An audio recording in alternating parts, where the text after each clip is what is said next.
long time, I didn't recognize myself. I kept trying to be small, easy, quiet. But healing has this way of waking you up, of showing you the parts of you that were never broken, just buried. The girl I'm becoming, she's not perfect, but she's honest. And for the first time, I'm learning to let her stay, instead of burying her underneath.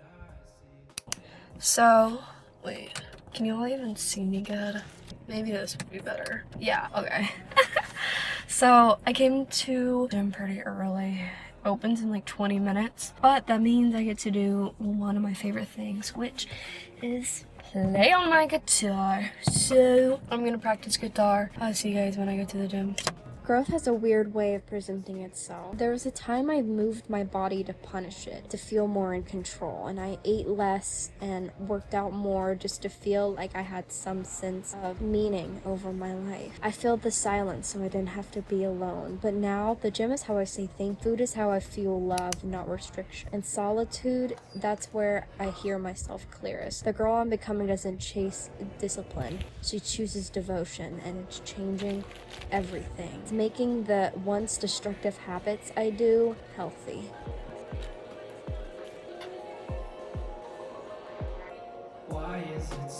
Okay, I'm kind of home. I'm home now. I'm kind of just lying in bed before I go to work or start getting ready to go to work, so then I can like give myself a break. And I was just gonna tell you guys about when I was driving home. I was in the car and the sun hit my face in a certain way that it kind of flashed me back to a memory of something that happened in my past, and I started to cry because the weird part about grief is it kind of just becomes a part of you at some point. Like, it's kind of just like, I'll remember something and I'll randomly start crying. Back in the day, I used to find that softness and sensitivity as like a big weakness I had, and every time that would happen, I would kind of tear myself up for it. I'd be like, why am I crying? Like, this makes no... But now I've kind of realized that trying to bite my tongue and live in almost a survival mode by not allowing myself to experience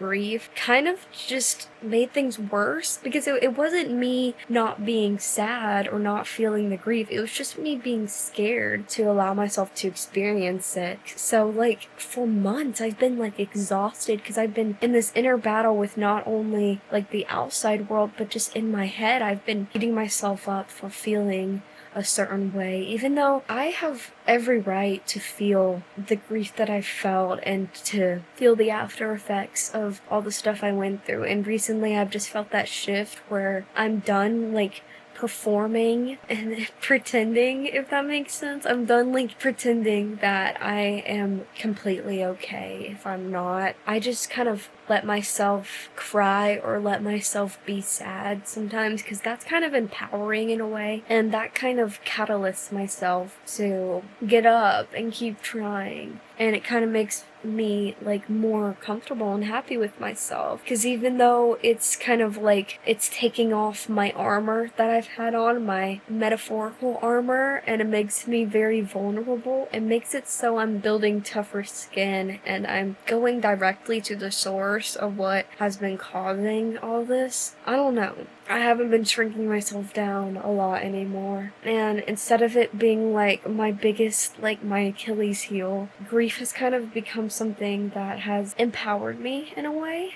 Instead of feeling uncomfortable to even talk about it, or like I'm ashamed of what happened to me, I am more so not even accepting, I'm just taking what I learned in putting it towards empowering myself and using it as a way to grow and learn, instead of trying to be like not think about it at all. But I figured I would just say that because that's kind of what this video is about mostly. So after all that yapping, it is 7:23. I have like over an hour before I need to leave. I'm gonna sit here, and in the mornings I allow myself a bit of time to scroll on my phone, which I know is like, shouldn't you not be scrolling? I'm gonna let myself sit here for a few minutes and I'll see you guys after. I really don't know if this is gonna work. I'm gonna try to do like dual cameras because I got this new camera and it records. It's kind of like lower quality than this camera because this is kind of older. I'm gonna try to do dual cameras and see how that looks. So let me set it up.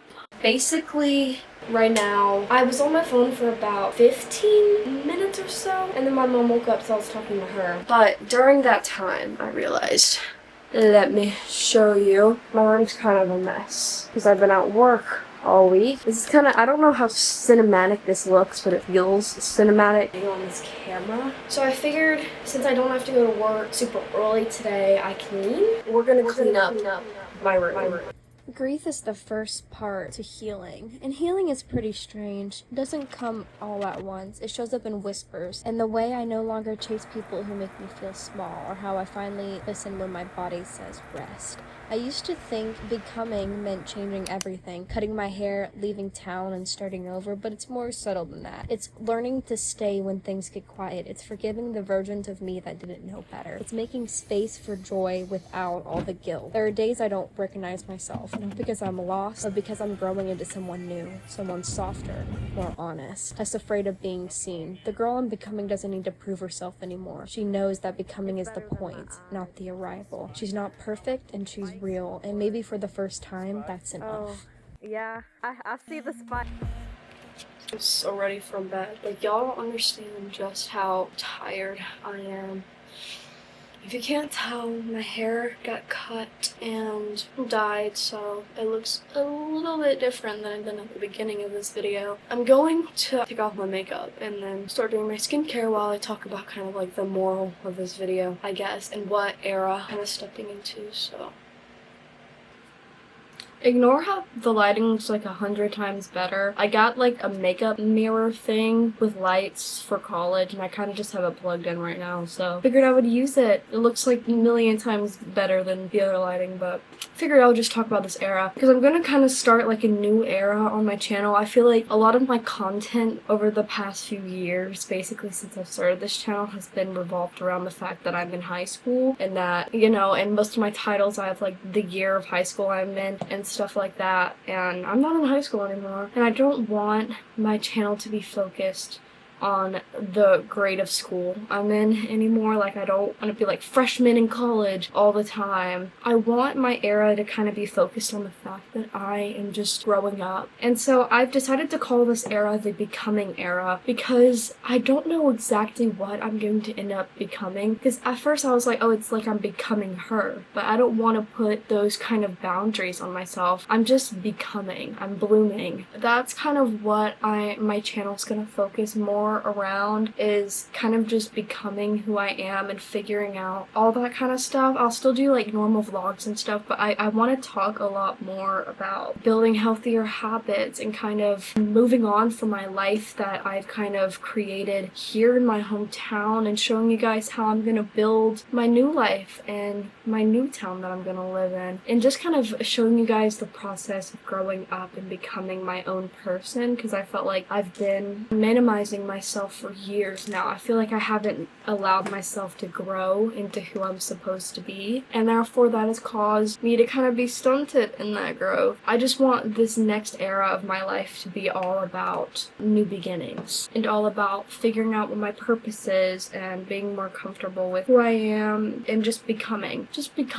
No boundaries on that word. It's vague, but it explains what this era is, but it's vague enough to where as I move along with this era, I can decide what becoming means on my own and decide what I'm becoming as I go along this path, if that makes sense. If y'all want certain types of videos, y'all can comment those down below, but I'm just gonna kind of be switching into a new era, and it's going to be more focused on health, wellness, but also just growing up and showing you guys that it's not scary to grow up, because I see so many people commenting about how they're scared to go to college, or like they've just started high school but they're like terrified of all the stuff that's about to come. I'm going to show you guys that while there are parts that can be hard, it's fun to grow into who you're supposed to be, and it's fun to kind of dive into the unknown, because I leave for college in a week and I'm excited. Like, I'm I'm not nervous because I am like so extremely excited to figure out who I am. But I understand that there's like so many people who are like terrified. I figured it would just be good to have an era of vlogging where it's all about, you know, how I make good grades and good studies while balancing growing into the person I'm becoming and having fun with friends, but also having like serious sit downs with myself and healing as a person. This is like a shorter vlog just because this is kind of like just an in-between vlog. I'm gonna start to integrate a lot of this becoming stuff into all of my upcoming vlogs, and I'm like so excited because tell me why I am moving to college in like a week. That is absolutely insane. I'm gonna get ready for bed. I think I'm done talking right now. So if you stayed till this far, comment down below the basketball emoji, and remember to like, comment, subscribe, and I'll see you guys next week.